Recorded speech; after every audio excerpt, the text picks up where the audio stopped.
Assalomu alaykum, sog'lomlarim. Bugun sizlar bilan shishlar to'g'risida gaplashamiz va shishlarni ketkazadigan mashqlar bajaramiz. Limfa tizim yaxshi ishlamasa, shish yig'ilib turaveradi. U hujayralar orasidagi toksinlar, ya'ni bizani organizmimiz chiqarib tashlash kerak bo'lgan suyuqlik, musor suyuqlik. Ya'ni viruslar, bakteriyalar, mana shu yomon havodan nafas olyapmiz. Plastik idishdan ovqatlanyapmiz, qanaqadir zararli narsalar yeb qo'yyapmiz. Hammasi отходы жизнедеятельности deyiladi. Shu bizni hayot kechirishimiz davomida ishlab chiqarilgan, lekin tanadan chiqib ketmagan toksin va musorlar.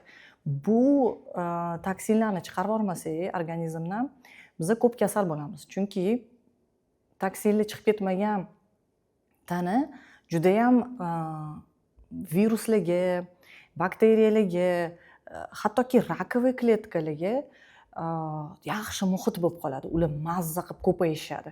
Shuning uchun juda ko'p kasal bo'lamiz, timiy shamollar urgandek bo'lamiz, hech tuzalib olmayapman deb yuramiz. Shuning uchun bugungi mashqlar foydali bo'ladi. Aynan hozirgi payt shamollab turgan yoki ichki qanaqadir yallig'lanishlar bo'layotgan bo'lsa, ichki vaspaleniyalarga, hattoki bo'g'imlardagi yallig'lanishlar, o'sha bo'g'imlarda qanaqadir revmatoidni artrozlarga ham hattoki foydali bo'ladi. Ahamiyat beringlar, ozg'inlarda ham sellyulit bor. Chunki hammamizda yog' bor, hamma ozg'inlarda ham yog' bo'ladi, lekin yog' bo'lak qilib qo'yadi mana shu hujayralar orasidagi musor suv. Shuning uchun kim ozmoqchi bo'lsa, sellyulitlarni ketkazmoqchi bo'lsa, bugungi mashqlar foydali bo'ladi. Albatta, bugungi mashqlardan oldin bitta obxvatlarni o'lchab olinglar. Bel, qo'l, sonlar. Shuni yaqqol ko'rasizlar, agar bu darsni 1 oy davomida bajarib yursanglar, 1-2 razmer bemalol kichkinalashasizlar. Keyin endi ozg'inlik qo'rqib ketishadi. Voy, hozir ozib ketmaymanmi deb. Yo'q, bu suyuqlik bizga kerak emas, bizga mushaklar kerak. Mushaklar o'stirishga silovoy yoga bor kursimda, agar qo'shilsanglar mazza qilib yondirib mashqlarni qilamiz. Bu yerda bizga kerak emas suyuqlik bu. Mana shu limfa drenajni yogadan keyin qon aylanishi yaxshilanadi, immunitet ko'tariladi va o'sha tanadagi yallig'lanishlar ketadi. Kelinglar boshlaymiz, men bilan birga bajaringlar. O'ng oyoq oldinda tursa bo'ladi, sekin ko'tarib ko'ramiz, agar ko'tarilmasa joyiga qaytib qo'yamiz. Tepaga cho'zilamiz. Mana shu qovurg'alar ochiladi, kuraklar qovurg'alarni ochadi. O'ng oyoq oldinda bo'lsa, qo'limizni yonimizga qo'yamiz, tirsakni pastga buklaymiz. Go'yoki orqamizda devor, boshimiz ham, kuraklar ham devorga tegib turibdi. Bu yerda nafas chiqarishda chuqurlashamiz. Nafas olamiz. Nafas chiqarishda chuqurlashamiz. Tortilish bo'lsa, shu yerda qolamiz. Tortilish bo'lmasa, pastgacha, prям tirsakni yergacha qo'yamiz, lekin tos yerdan uzilmaydi. Bu holatda biz nafas olib, orqadagi qovurg'alarni ham ochib, nafas yuboramiz. Qovurg'alarni ochib nafas olamiz va albatta chuqur nafas chiqaramiz. Diafragmamiz yaxshi ishlasa, mana shu qovurg'alarni ochib, diafragmalniy dixaniyani yo'lga qo'ysak, shuni o'zida уже shishlar ketadi. Qaytib turdik, oyoqlarni almashtirdik. Endi chap oyoq oldinda yoki ko'tarib qo'yamiz. Tepaga cho'zilamiz, boshqa tomonga qo'limizni qo'yib, shu holatda sekin chuqurlashamiz. Bir tarafga chuqur bora olib, bir tarafga chuqur bo'lmasligi mumkin. Bu norma.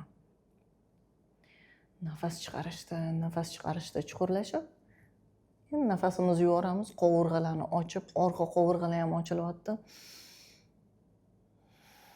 Chuqur nafas chiqaramiz. Ana o'shanda ertalab shishib uyg'onadi hammada, o'sha ko'zimizni tagidagi, baq-baqaladagi shishlar ketishni boshlaydi. Молодцы. Keyingi mashq ko'shka korova. Uning uchun oldinga o'tib ketamiz. Qo'llarimiz yelka kengligida, tizzalarimiz tos kengligida. Gilamchani tagimizga itarib, yurakni oldinga itaramiz. Ko'krak qafasi ochilganda nafas olamiz. Nafas chiqarganda yerni itarib, kuraklar osmonga. Nafas oldik. Nafas chiqardik. Nafas olganda korova. Nafas chiqarganda ko'shka. Yana 2 marta bajaramiz.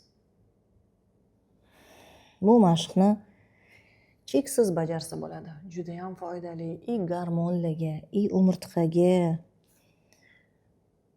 Hamma bo'g'imlar ham maza qilaveradi.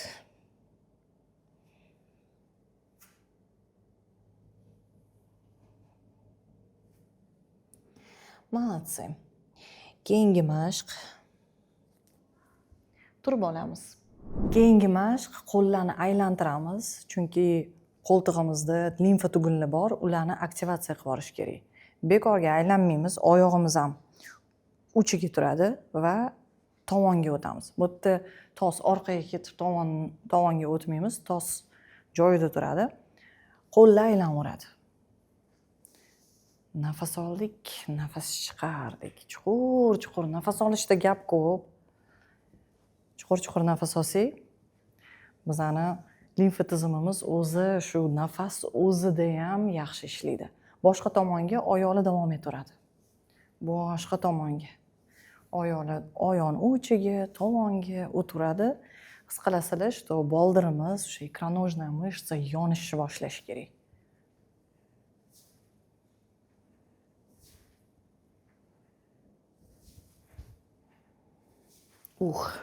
Meniki yondi, oyoqlarim yonib ketdi. Ana endi tos bo'g'imlarini ishlatamiz. Bu yerda limfa tugunlari juda ko'p, ularni ham aktivatsiya qilishimiz kerak. Bitta oyoqda tura olmasak, bemalol devorni ushlab turamiz, lekin yoga qilib muntazam shug'ullanib yurganlar bemalol bitta oyog'ida tura oladi. Qariganimizda ham perilalarni ushlamasdan zinadan chiqib tushamiz. Boshqa tomonga aylantiramiz. Chuqur nafas olaveramiz. Nafasimizni ushlab turmaymiz. Bir tomonga necha marta qilgan bo'lsak, shuncha marta boshqa tomonga ham aylantiramiz. Xuddi shunaqa boshqa oyog'iga vaznni o'tkazamiz. Yiqilib tushmaslik uchun bitta nuqtaga yerga qarab tursak ham bo'ladi. O'shanda miya tinchlanadi. Vaqt o'tib, muntazam yoga bilan shug'ullansanglar, bemalol gaplashib, boshqa tomonlarga qarab bajarsanglar ham yiqilmaysizlar.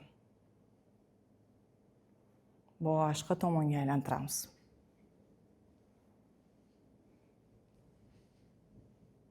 Katta sifatli qilib.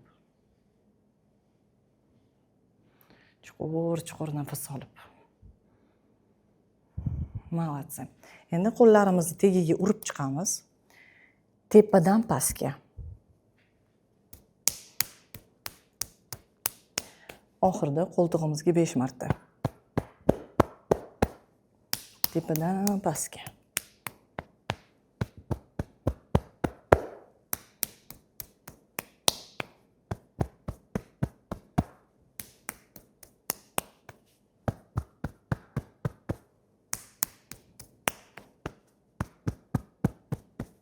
Boshqa qo'lga.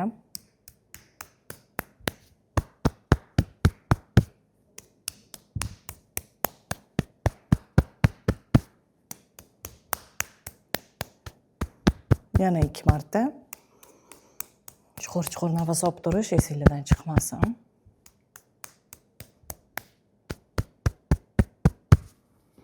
Ana endi tos bo'g'imidagi tugunlarga uramiz. Uning uchun qo'limizni dumaloq qilib olamiz. Tugunni o'ziga urish mumkin emas. Просто такое воздействие qilishimiz kerak. Ya'ni ishlaydi. Shu joyga urib tashlaymiz.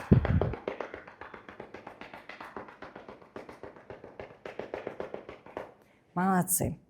Endi stul pozasi. Stul pozasida orqaga o'tiramiz. Tizzlar oldinga ketmaydi.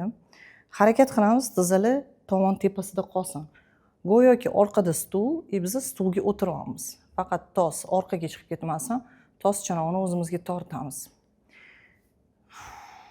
Chuqur nafas oldik. Nafas chiqardik, qo'llarni ko'tardik. Qo'llarni ko'tarishimiz bilan sal qiyinlashadi. Chuqur nafas olamiz. Oyoqni uchiga turamiz. Bir nuqtaga qarab turamiz.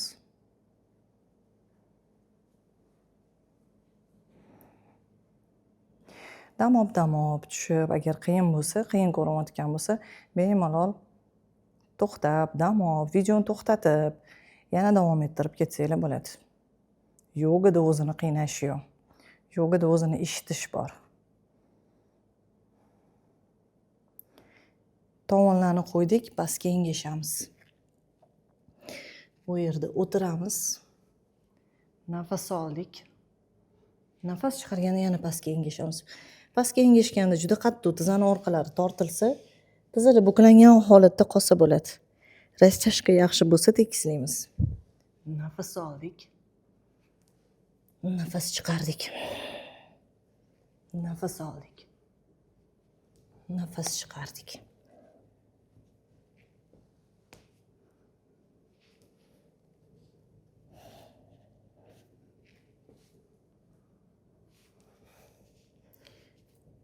Qancha qila olsanglar, 3, 5, 7 marta bajarib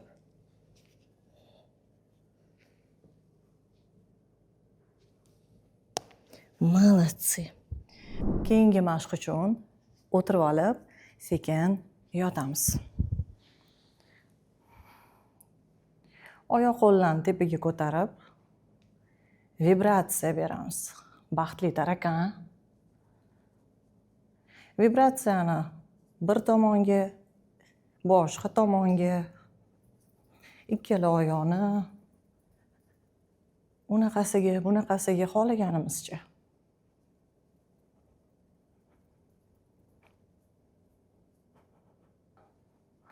Bu mashqdan keyin ozgina yotib dam olsak bo'ladi. Yoki oyoqlarni devorga qo'yib, ko'tarib yotsak bo'ladi. Nafasimizni rostlab, nafas chiqarib, o'zimizga kelib olib, sekin turamiz. Sog'lomlarim, mana shu mashqlarni bajarib yuringlar. Agar shu limfa tizimini yo'lga solib, limfa tizim o'zi ishlashini xohlasanglar, Baxtli men loyihamda darsliklarni ketma-ketligi bilan, tushuntirishlari bilan ko'p mashqlarni ichiga kiritib, darsliklar tayyorlaganman. Baxtli men loyihamga qo'shilish uchun mana shu bot orqali qo'shilsangiz bo'ladi va mana shu Telegram orqali. Albatta yozinglar, kommentariyda yozinglar, qanaqa his qilyapsizlar o'zinglarni va necha santimetr bir oyda ketdi yozinglar, hammaga qiziq bo'ladi va kimdir uchun sizlar o'zinglar ham motivator bo'lasizlar. Keyingi videolarda ko'rishguncha, xayr, kuninglar xayrli o'tsin.